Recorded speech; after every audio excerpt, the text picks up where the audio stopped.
क्या एक साथ सैकड़ों लोगों को जहर देकर मारने की साजिश बुनी जा रही थी? दर्द भगाने के नाम पर जान लेने वाली दवाइयां बांटने वालों का मकसद क्या था? फिलहाल हालांकि खतरा टल गया है, साजिश रचने वाला गिरफ्तार हो चुका है, लेकिन कई सवाल है जिनके जवाब मिलने बाकी है। सवालों पर आएंगे, पहले मामला समझिए। 26 जून 2026 यानी शुक्रवार की रात मुंबई की सड़कों पर सैकड़ों लोग जमा थे। मौका था मुहर्रम का। जेजे और भाईखला इलाके से जुलूस निकल रहा था। इसी जुलूस में पुणे के एक बिजनेसमैन फयाज निसार प्रेम जी घूम घूम कर लोगों को कैप्सूल बांट रहा था। कैप्सूल के साथ दर्द भगाने का भरोसा भी नुस्खा नहीं था। कुछ लोगों ने यह कैप्सूल खा भी लिए, लेकिन लोगों को क्या पता था कि पेन किलर ही असली किलर है। यह उस जुलूस में हो रहा था जो सदियों पहले परिवार सहित अपनी कुर्बानी देने वाले इमाम हुसैन की याद में निकाला गया था। भीड़ जुटने की सूचना पहले से थी, लिहाजा पुलिस भी मौके पर मुस्तैद थी। पेट्रोलिंग कर रहे पुलिस वालों को फयाज पर शक हुआ।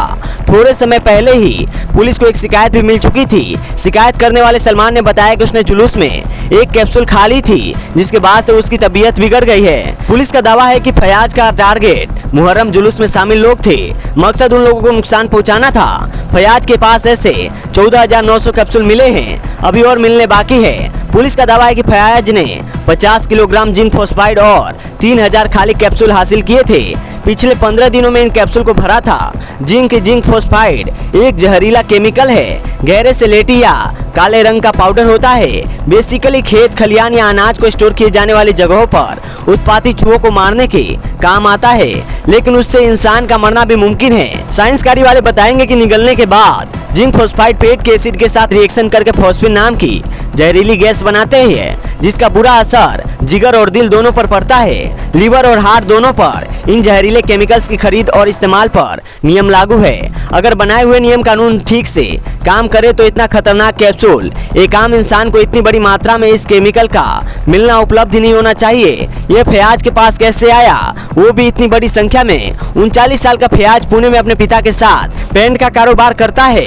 पुलिस का कहना है कि उसने अपने बिजनेस के लिए केमिकल हासिल किए और कैप्सूल ऑनलाइन मंगाए। फयाज का परिवार मूलतः गुजरात के खोजा सिया समुदाय से आता है, लेकिन खबरें बता रही है कि 2019 में उसने खुद को नास्तिक और एक्स मुस्लिम बताना शुरू कर दिया था। उसी साल वो ईरान चला गया, क्योंकि उसके परिचितों का कहना है कि उसे वहां सुधारों की उम्मीद थी, लेकिन वहां जाकर के उसकी यह उम्मीद टूट गई। फयाज की माँ और बहन ईरान में रहती है। बहन ईरान में फिजियोथेरेपिस्ट है और पत्नी से तलाक हो चुका है। इंडिया टुडे की रिपोर्ट से बताती है कि फयाज पिछले एक साल में ही 19 बार ईरान और इराक गया था।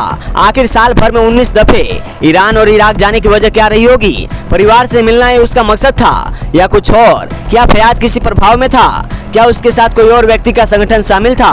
पुलिस इन सारी बातों का पता लगा रही है। उसके फोन रिकॉर्ड, फाइनेंशियल ट्रांजैक्शन और कॉन्टैक्ट्स खंगाले जा रहे हैं और जो भी जांच में आएगा आप तक पहुंचाएंगे। दिल्ली में प्रदूषण की समस्या पर काफी कुछ लिखा बोला जा चुका है। अब समाधान की बारी है। प्रदूषण घोटाले की नियत से दिल्ली सरकार 1 जुलाई से नई ईवी पॉलिसी लागू करने जा रही है। पॉलिसी के लिए बजट है 15,000 करोड़ का, जो कि अगले 4 साल में शहर के अंदर इलेक्ट्रिक गाड़ियों को बढ़ावा देने के लिए खर्च किया जाएगा। ऐलान खुद मुख्यमंत्री रेखा गुप्ता ने किया, यानी 1 जुलाई से ईवी गाड़ी खरीदने वालों को बड़ी छूट मिलेगी। उन्हें सब्सिडी दी जाएगी। 2 व्हीलर्स वालों को पहले साल 300 की छूट मिलेगी। 3 व्हीलर्स के लिए पहले साल यह छूट 500 की होगी। अगर पुरानी BS4 या उससे भी पुरानी गाड़ी को कबाड़ में देकर के नई इलेक्ट्रिक गाड़ी खरीदते हैं तो आपको इंसेंटिव मिलेगा।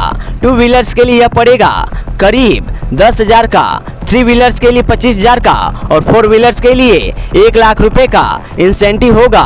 पॉलिसी लागू होने के 2 साल के भीतर स्कूल बसों को अपने बेड़े से कम 10% बसों को इलेक्ट्रिक में बदलना होगा और जिनके पास पेट्रोल और बैटरी दोनों से चलने वाली हाइब्रिड गाड़ियां हैं उनका क्या होगा, यह सवाल है। अधिकारियों ने साफ किया कि उन पर कोई सब्सिडी नहीं दी जाएगी। पॉलिसी से इलेक्ट्रिक वाहन उद्योग को बढ़ावा मिलने और रोजगार के नए अवसर भी पैदा होने की उम्मीद है। फायदे तो बहुत है, लेकिन साथ में कुछ चिंताएं भी है। ईवी बैटरियों का निस्तारण, उनका डिस्पोजल कैसे होगा, उसके लिए प्लानिंग क्या है? पॉलिसी लागू होने के बाद पर विपक्ष ने यह सवाल उठाया है। अभी तो वक्त बताएगा कि दिल्ली वासियों को नई नवेली पॉलिसी से प्रदूषण में कितनी राहत मिलेगी। आज का डिजिटली टॉक्स इंडिया शो यहीं पर समाप्त होता है। मेरा नाम है VK सिंह। आप और अपना ख्याल रखिएगा। जय हिंद, जय भारत।